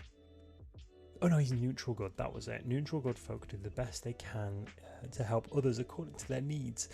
Many celestials, some cloud giants, and most gnomes are neutral good. Okay, I think I'm going to lean towards chaotic good. Chaotic good creatures act as their conscience directs, with little regard for what others expect. I like that. I like chaotic good. Because this person has been around and there's been different people They don't think the law doesn't apply to them, but if there's someone in trouble, they're going to help them. If there's a problem, they're going to try and fix it.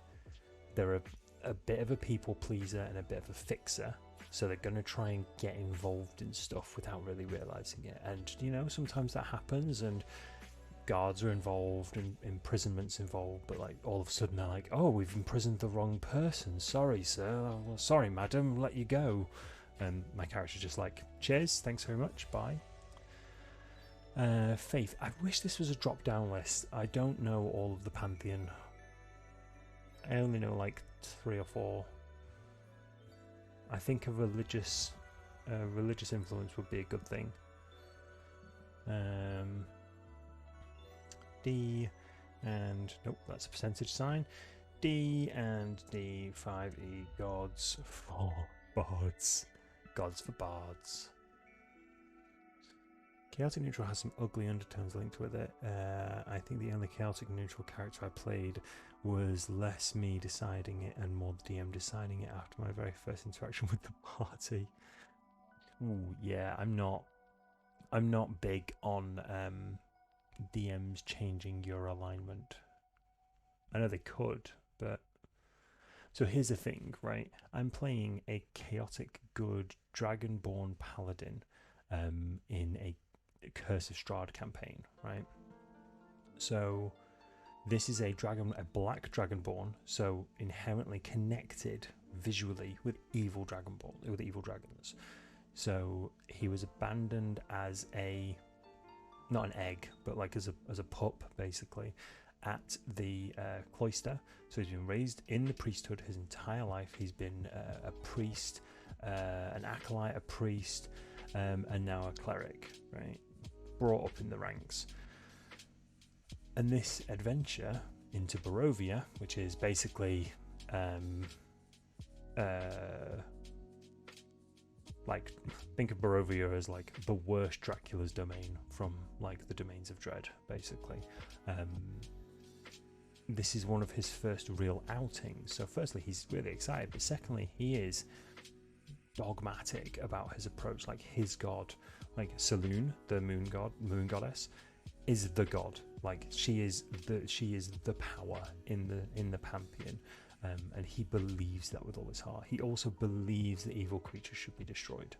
So we were, I would say, interrogating. We captured a vampire at one point, and I had a chance to speak to the vampire. The vampire was very disrespectful to me, my fellow party members, and also my god. So I asked party members to leave, and I blessed a bottle of water to make it holy, and I made the vampire drink some of the water until it gave us information. Technically torture, and the DM was a bit shocked that I chose that route. And I'm never going to use the excuse, but that's what my character would do. But my rationalization for it was, in his head, that is what he would do. Like, that in his head, it's not just a case of he's trying to inflict pain on this thing, he's trying to destroy it from the inside out. But this evil needs to be eradicated, you know? So yeah, I'm never big on DMs like changing your alignment without your say so, or without you doing a proper heel turn, if that makes sense. See, exactly, not torture, just trying to exercise the vampire demons. This is exactly, his name is Torrin, and this is one of those things he was trying to do. There was also a point where we were being attacked by some failed experiments in a place. Like, someone had been experimenting on townsfolk and they'd become like these shambling monsters. So he would not attack them. Like, he steadfast would not attack them. So he bound them, basically. He grappled them and he started tying ropes around them, because in his mind, they are villagers. They're not monsters. Those are villagers that have had a thing happen to them. Whether or not that thing can be cured, you know, they are not a thing of evil. That evil has happened to them, whereas that line is different when it's a vampire. That evil has been rooted into that person. Yeah, his motivations are a little all over the place. It's 1 or 100. Do you know what I mean? It's very, there's no real middle ground, but this adventure that he's on at the moment is hopefully going to grey the rest of that area, so that actually he starts to question his methods a little bit and starts to question his what's the word I'm looking for? Tries to question his methods, and also kind of takes stock of his approach with regards to how he's been handling things. That reminds me of my line for working out why a cleric of Levitar would cast healing spells. Your suffering shall not end here. Brilliant. So, gods for bards.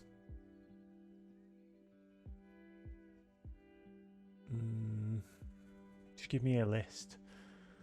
Bards were drawn most often to the worship of gods of magic, such as Corellian, Silune, and others. Silune is a good shout. Good bards sometimes worship Bahamut and Mordorin. Less moralistic bards were instead sometimes drawn to the worship of Tiamat and Zahir. That's a twisted cleric. Yeah, he's an extreme cleric, is what he is. So he doesn't. Yeah, it's very much a case of he takes everything to the extreme. Do you know what I mean? At this point, anyway, he's mellowing out a little bit now. He's met Strahd, which has been an interesting moment. He didn't immediately try and kill him because he realised that if he did, he would die. So remember, clerics can be evil. Yep. Clerics can indeed be evil, and maybe that's a path that he goes down. Maybe there's a choice, maybe there's a curse, maybe something, maybe a black dragon will kind of influence this black dragonborn to reveal a certain part of his ancestral nature. Who knows? We will find out. I've not played it in a while, but we'll find out eventually. I'm going to go for Saloon because I know Saloon. So we're going to go back here. Saloon. Boop. Lifestyle. I would say this person lives a modest lifestyle. Modest lifestyle keeps you out of the slums and ensures that you can maintain your equipment. You live in an older part of town, renting a room in a boarding house, inn, or temple. You don't go hungry or thirsty, and your living conditions are clean, if simple. Ordinary people living modest lifestyles include soldiers with families, labourers, students, priests, hedge wizards, and the like. What about a comfortable lifestyle? Choosing a comfortable lifestyle means that you can afford nicer clothing and can easily maintain your equipment. You live in a small cottage, in a middle-class neighbourhood, or in a private room at a fine inn. You associate with merchants, skilled tradespeople, and military officers. I quite like that. Yeah, I quite like that. Generally, it reminds me of Dexter, serial killer who only kills bad guys. That could be a possibility for him. I'm not going to go into physical characteristics because they're a changeling, so I'm going to think of that at a later date. Personal characteristics. Yep, and notes. Organizations, allies, enemies, backstory. So I'm not going to add any of this right now, because what we've said could possibly fill a lot of backstory. But I like having this. I need to know mechanically how this would work, and also doing the mechanical, physical characteristics, malleable, various. Physical characteristics, yes. That should be what it says. It says hair, yes. Eyes, yes. Height, yes. Weight, yes. Yeah, I like some of the ideas we've thought of in regards to as we've been making this character. So let's move on to the next. We've done all of this now. Nice, 2 usually. Yeah. Ooh, starting equipment or gold. I'm going to go for equipment. So I get a rapier, a longsword, a simple weapon, a diplomat's pack, or an entertainer's pack. What's an entertainer's pack? It includes a backpack, a bedroll, 2 costumes, 5 candles, 5 days of ration, a wolf skin, and a disguise kit. A lute or any other musical instrument. How many musical instruments do I get? Leather armor and a dagger. I'm going to go for a rapier. I really like the idea of a rapier. Pokey stick. And the Entertainer of Baldur's Gate starting equipment also gets another one. With bagpipes, because I don't think I need that. What? Oh, a whistle stick. What's a whistle stick?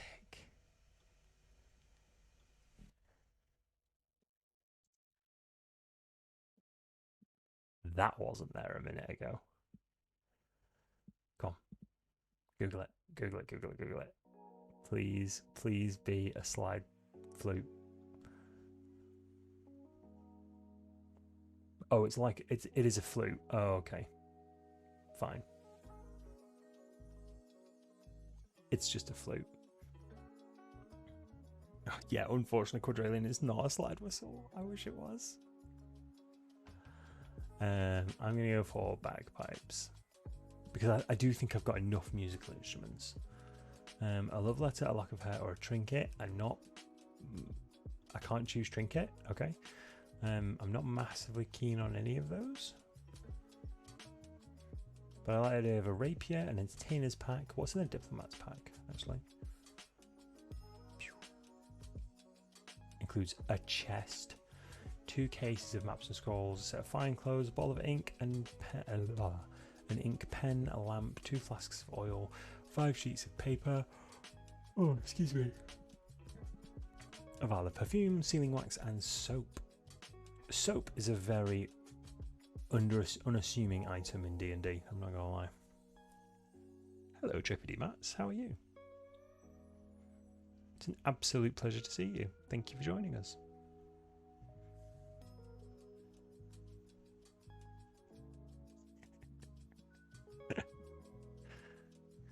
Aztec death whistle, excellent. So Triffity matches to bring you up to date, and anybody else who's tuning in at this point in time.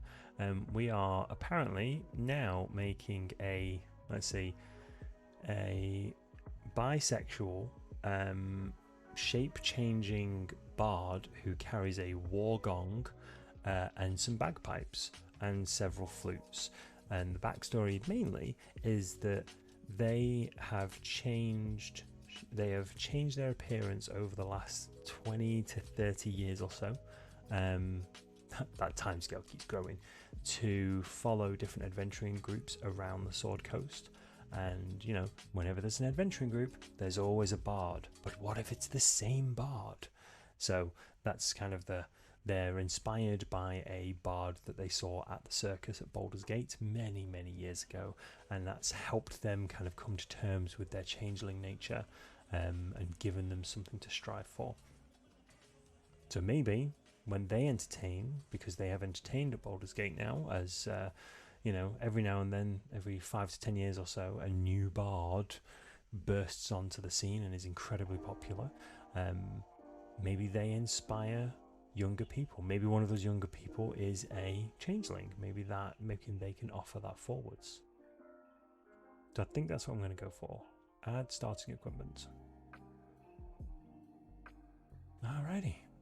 I'm going to wield my rapier. I'm going to put my leather armor on. Excellent. Oh, there we go. I'm not the biggest fan of having like magical items at level 1. So I'm not. Basically, I'm not going to name them just yet. I'm going to have a look at some spells first, because I know I get spellcasting, but I don't know what spells I get. And D&D Beyond has helped me immensely with picking spells from different sources. So if I go to, at one point I had like 4 or 5 books out to know all the spells for my sorcerer that I was creating, but turns out that I could just leather armor, whip and chain. I'd love to make a character like Simon Belmont in D&D, but the whip is just such an absolute trash weapon. Yeah, being able to use this now for spells is just absolutely perfect. So go spells, go manage spells, go on add spells, and so I have 2 cantrips to add and 4 spells to add. and this will include all of the spells from all of the source material that I have access to. So that's including, but not limited to, Tasha's Cauldron of Everything, Xanathar's, I think Xanathar's, oh god, I've forgotten what Xanathar's book's called. Encyclopedia of Everything? Do you know, I can't remember what that's called. Someone's gonna tell me what it's called in chat. It's absolutely fine. But yeah, I can't remember what that's called now, which is really weird. And unlike Silvo, this character knows their magic very, very well. Guide to everything. Thank you, Mr. Mika. I appreciate that. Guide to everything. I mean, encyclopedia of everything sounds better, but guide to everything. So I can filter by spell level, so I'm going to just show cantrips at this point. So these are the cantrips I can learn from, anyway. I'm going to go for...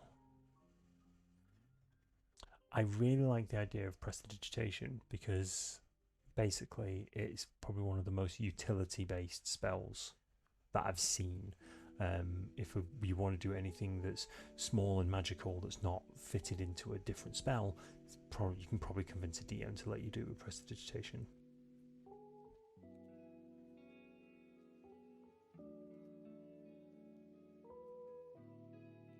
I've always looked through the notes for it and thought of Xanathar as having the Trivia Murder Party narrator's voice. I don't know what that voice sounds like.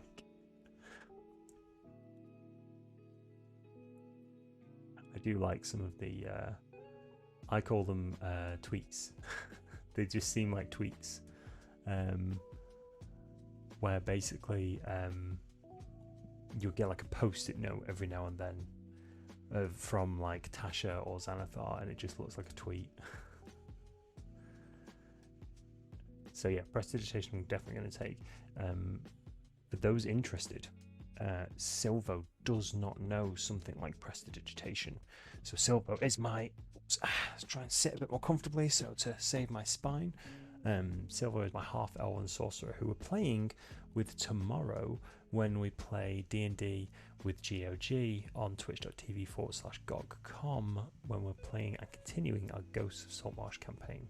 And oh boy, you are not going to want to miss this one. I think of those notes as asides, like in the scripture play. Yeah, absolutely. Yeah, there's some very basic like cantrips that Silvo doesn't know because he's never learned them. Like he has no clue how to control his magic at this stage, and that's not a secret anymore. That was a secret for a little while, but that's not a secret anymore. So stuff like being able to do stuff, little magic things with prestidigitation or dancing lights and stuff like that, he's got no clue. Like absolutely no clue. He's never tried to do that. As far as he's aware, he just has to keep this hidden. He's like Elsa out of Frozen. You know, conceal, don't feel. So yeah, prestidigitation definitely. So one more cantrip. Oh, how's my camera frozen? It has. God, that's an interesting face to freeze on, isn't it? Let's just unplug this. There we go. Plug that back in. Hey, fantastic.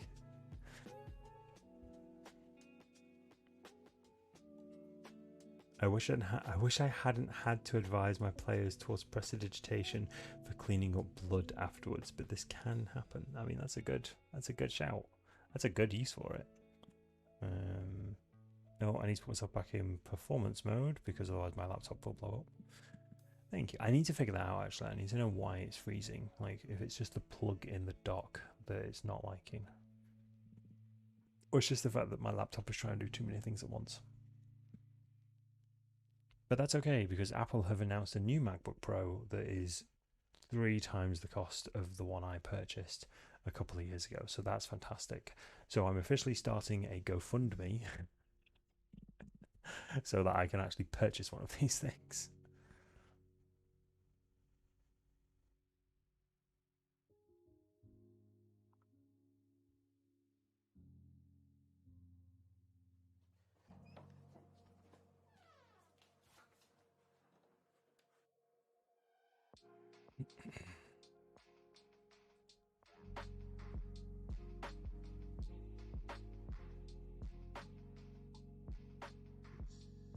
Yeah, I know, right? So do you own a house in Baldur's Gate? I'm gonna say no, only because that would leave a paper trail for my characters, personas.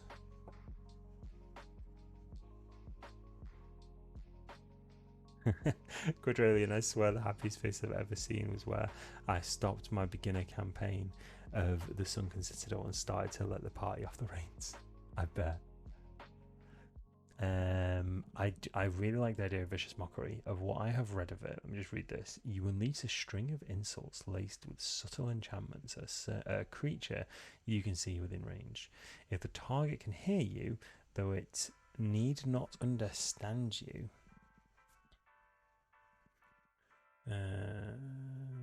it must succeed on a wisdom saving throw or take 1d4 psychic damage and have disadvantage on the next attack roll. Oh, we're 100% taking that. There's a chance of just giving people disadvantage on attack rolls. That's amazing. So get rid of that and only have level 1 spells. So 4 spells. What's good? What do I know that's good? Cure Wounds. That's definitely a good one. I know Dissonant Whispers is. Oh, Healing Word. Is Healing Word a good one? Creature of your choice that you can see within range regains hit points equal to 1d4 plus your spellcasting ability modifier. Spell has no effect on undead. What's Cure Wounds then? 1d8 plus your... okay, so yeah. Oh, creature you can touch. So that's touch, that's within range. Got it. And potentially kill someone by insulting them. That's gotta count for something. Yeah, absolutely. What's hideous? Tasha's Hideous Laughter. Creature of your choice that you can see within range perceives everything as hilariously funny and falls into fits of laughter if this spell affects it. The target must succeed on a wisdom saving throw or fall prone, becoming incapacitated and unable to stand up for the duration. What's the duration? Concentration up to 1 minute. That's a very long time in D&D terms. A creature with an intelligence score of 4 or less isn't affected. At the end of each of its turns, and each time it takes damage, the target can make another wisdom saving throw. The target has advantage on the saving throw. If it's triggered by damage, on a success, the spell ends. Ooh, Unseen Servant. I keep seeing this written down. Mindless Shapeless. The spell creates an invisible, mindless, shapeless medium force that performs simple tasks. Yeah, proof that you can be too stupid to understand the joke. Ooh. Healing Word is also a bonus action. Oh, that's... Ooh. That's a good shout.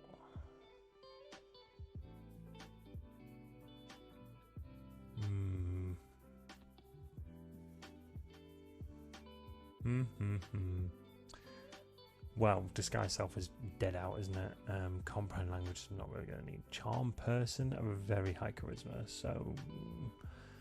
Bane, no. Friendship, no. I like the idea of... Oh, Healing Word is really good, really nice. What's the difference between Tasha's Hideous Laughter and this Hideous Laughter?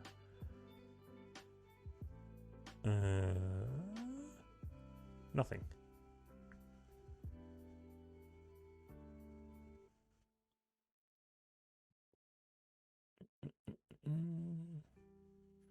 Wisdom saving throw, one action. Yeah, nothing. Weird. That's what I was going to say anyway. Healing Words, aka the best spell in the game. Fair? Well, you're all bigging up Healing Word, so I'm probably going to take Healing Word as well. So that's 2 of my 4. I really like the idea of Hideous Laughter. And weirdly... Oh, they'd have Sleep. Well, Unseen Servant feels quite nice. Create an invisible, mindless, shapeless, medium force that performs simple tasks on your command until the spell ends.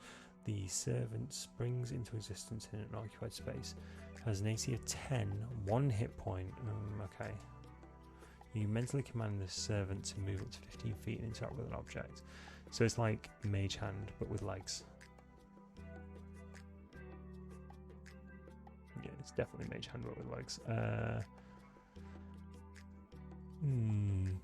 I like the idea of sleep. I've seen that used to great effect sometimes. And I think that's my bard. So I'm just gonna click on their name. Can I change their name? No, go to the builder.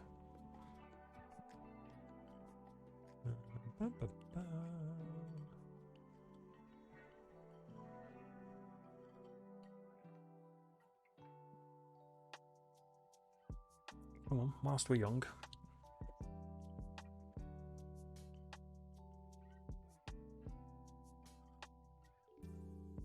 Oh Lord.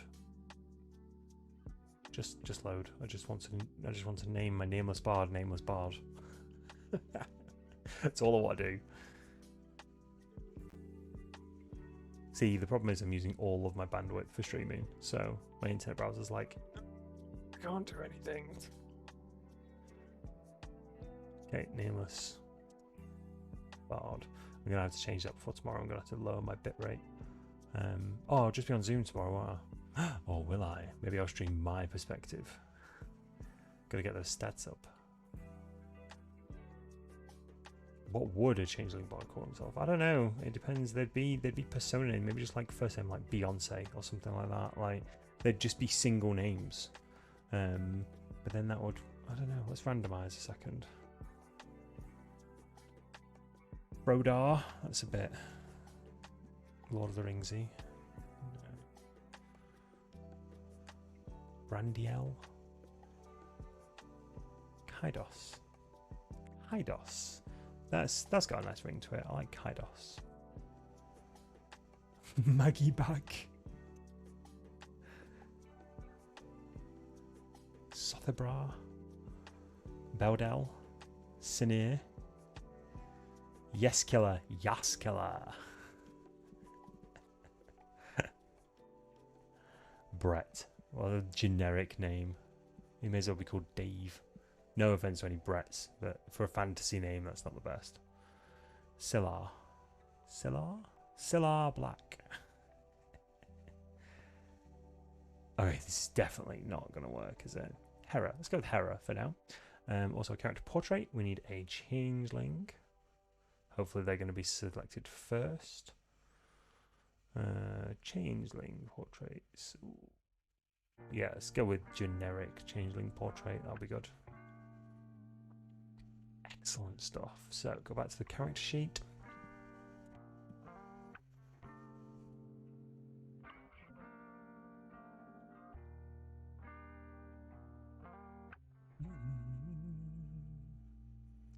Whilst we're young.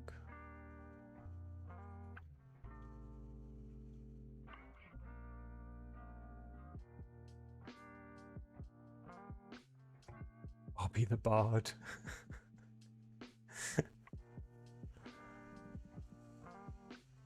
Oh, I should just call him the Bard. What's your name? Oh, I'm just the Bard. Like no one questions the Bard. That's it. That's my character. Fantastic. I really enjoyed this. Proficient with bagpipes, I love it. And Wargong and Zulkoon, which is an air organ. Yeah, I've really enjoyed this. I'm going to stick myself back on Facecam for a second and treat you lovely people with the respect you deserve. I'm going to head on out of here now because it's getting late. I have work in the morning and I have cats that are probably going to want feeding. So I'm going to bid you all a very fond good evening. Again, I'm genuinely so full of love for Darksaber 2K right now for raiding me with all of his wonderful people. Thank you very much for that. And also, if anybody wants to follow, that's entirely your choice. If not, don't worry about it. There's absolutely no pressure. Next time you can see me, I will probably be here tomorrow evening, 9 p.m. BST. Not here, obviously. I'll be on twitch.tv/GOG.com for our continued episode of Ghosts of Saltmarsh with the aforementioned Darksaber 2K. I'm really, really looking forward to that. So, be fantastic to each other, and I will see you next time. Oh, quick shout out. I am going to be doing a horror stream for Halloween. I did World of Horror last night, and I'm going to be streaming Resident Evil 7 in VR on PSVR. So keep your eyes on social media. You can find me, if you wish to, at Peripheral Mike at all of the social media channels. Pretty much all the social media channels. I think the only one I'm not on is TikTok, because I feel that's a black hole that I will never come out of. So yeah, if you want to find out more about that, follow those, or just keep an eye on the channel. Thank you very much for watching, everyone, and I will see you next time.